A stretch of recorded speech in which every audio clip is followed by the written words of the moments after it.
Turning back to the studio here, well, we played that clip of Obama from 2004 before the last break. It has been nearly 12 years since a U.S. Senate candidate at the time, named Barack Obama, gave his famous red state, blue state speech at the Democratic National Convention. He said, there wasn't a liberal America, there wasn't a conservative America, there's just a United States of America. And all these years later, that seems like a quaint notion, because more than ever, there really are two Americas, one blue and one red. And you can even see it in the news that we read on Facebook. The Wall Street Journal took a look at this. They created two different Facebook feeds, one blue, it's for liberal slanted news stories, and one red for conservative slanted news stories. And looking at them side by side, the effect is dramatic. There really are two totally, completely different conversations going on in this country, even when they're on the same topic. And I'm joined now by John Keegan. He's the visual correspondent for the Wall Street Journal. He put this together. John, this is a great idea.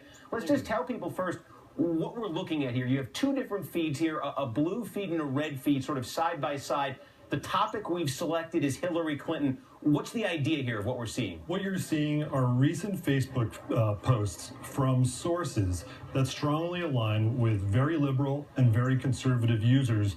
Based on a Facebook study last year, they did this big study. They followed 10.1 million users who identified their political leanings in their profile. They tracked everything that they shared for 6 months. They filtered out the soft news, and they were left with a list of sources which align with users of one place on a particular point of the political spectrum. And to illustrate this idea of, what's been happening with this kind of echo chamber or filter bubble, people refer to it as, we decided to show the contrasts and show what's really happening. And these are big conversations. Every one of these sources has 100,000 followers at least. Many of them in the millions. When you look, if you click on these things at the top here, we reveal some of these sources. And depending upon which side of this feed that you identify with, you may not be familiar with the sources on the other side. I mean, so it really is interesting. I'm looking at the top here. Again, we've selected the topic Hillary Clinton. So on the blue side, you've got an article here that's going after Donald Trump. He used the term lowlife to talk about Hillary Clinton. They're outraged. They're talking about how terrible Trump is.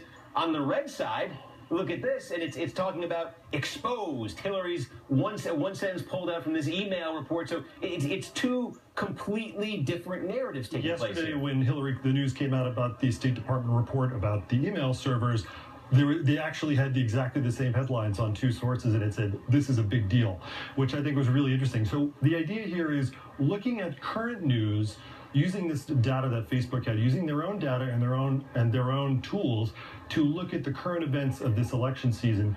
And it's a fascinating thing. Every morning when there's some new topic that's come up, and I'm sure the rest of this election season is going to offer plenty of more topics, and we're going to continue to add them, we'll be able to see what's happening. Now, one thing you'll see is that we're definitely not like picking which story to go in there. We're pulling all of the stories from these sources every hour.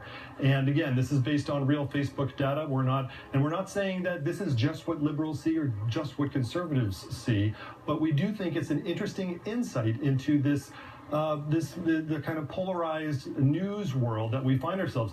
There's up to 63% of Americans now who use Facebook say Facebook is their primary news source, and close to a fifth of the world's population is using Facebook now. This is really interesting. This is a great idea. People can go online and they can see these two feeds. You can just see what the conversation looks like in Blue America, what it looks like in Red America. It is fascinating to see these side by side. This is a great idea. John Keegan from the Wall Street Journal. Thanks for joining us. Appreciate it. And coming up, day 2 of hearings.